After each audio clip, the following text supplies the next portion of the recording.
آخر بکن کچکول را واخنمادم خانه چرسی قدم با صدالان تمات خوب رازی قدم با صدالان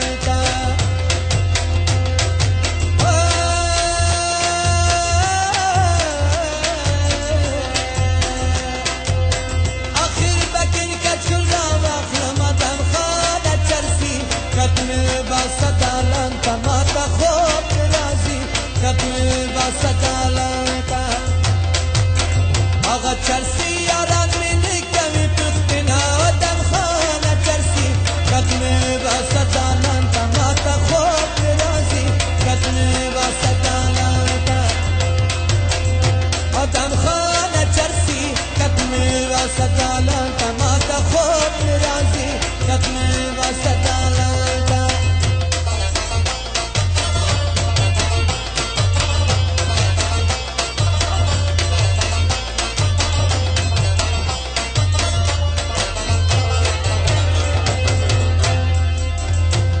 انصاف میں دا جانانا دم خانہ چرسی قدم با صدالان تماتا خوب رازی قدم با صدالان زبو غیش موسم نکڑی دا پوسنا دم خانہ چرسی قدم با صدالان تماتا خوب رازی قدم با صدالان دم خانہ چرسی قدم با صدالان تماتا خوب رازی قدم با صدالان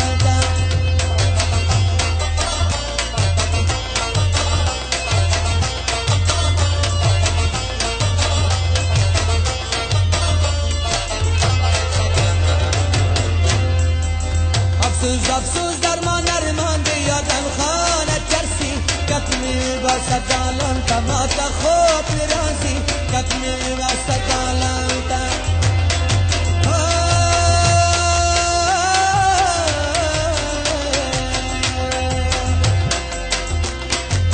افسوس درمان ارمان دیادم خانه چرسی قدم با صدالان تماتا خوب رازی قدم با صدالان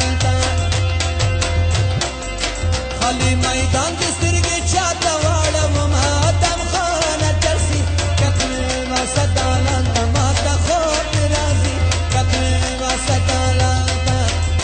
آدم خانه چرسی قدم با صدالان تماتا خوب رازی قدم با صدالان